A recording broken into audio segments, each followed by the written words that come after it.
Recevez ceci, Matthieu 9, verset 13. Allez apprendre ce que signifie « Je prends plaisir à la miséricorde et non au sacrifice, car je ne suis pas venu appeler les justes, mais des pécheurs. » Gloire soit rendue à Dieu. Le texte qui lui est semblable, Matthieu chapitre 12, verset 7, qui dit ceci. Si vous saviez ce que signifie « Je prends plaisir à la miséricorde et non au sacrifice », vous n'auriez pas condamné des innocents. Bien-aimé, Dieu est bon et il use envers nous sa miséricorde. Et ce sont les extrêmes bontés. Ne condamnons pas les justes, ne condamnons pas les innocents, ne condamnons pas les hommes de Dieu. Nous ne condamnons pas non plus nous-mêmes. Parce que Dieu, il est juste et il est bon. Il est tellement bon. Que Dieu vous bénisse et que Dieu se souvienne de vos bonnes œuvres au nom de Jésus-Christ. Amen. Nous terminons notre thème sur les paraboles de Jésus-Christ en prenant ceci.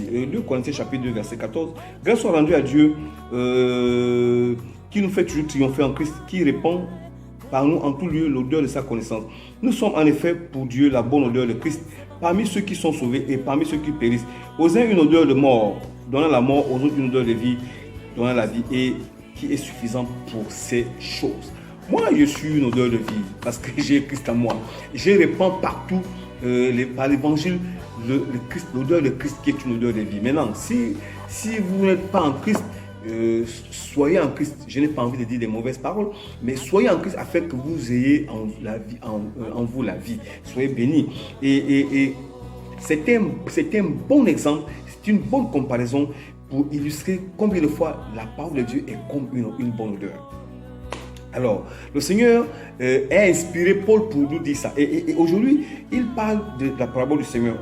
Matthieu 13 nous donne une série de paraboles comme ça. Et moi, je vais simplement, de manière simple, vous dire que la parabole du Seigneur, ça révèle l'état de chacun, l'état de cœur de chacun. Il y a beaucoup de dimensions de compréhension, d'interprétation. Hein. Je vais aller du plus simple. C'est vraiment montrer l'état de cœur de chacun. Et ayant la bonne attitude pour recevoir la parole de Dieu afin qu'elle produise dans nous du fruit. Et soyons violents, soyons parmi les violents qui cherchent le trésor caché et qui atteignent le ciel. Parce que le trésor caché, c'est le ciel, c'est le royaume de Dieu. Et soyons parmi les violents qui persévèrent, qui ne se relâchent pas, qui ne se retirent pas, qui n'abandonnent pas, mais qui cherchent sans relâche le ciel, afin d'atteindre le ciel, au nom de Jésus-Christ.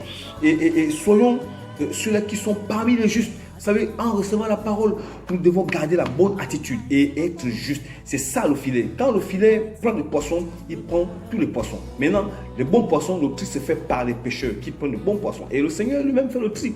Si vous êtes juste et vous êtes bon, il vous prendra dans son royaume. Soyez parmi les justes. Alors, vous savez, aujourd'hui, nous avons une grande confusion.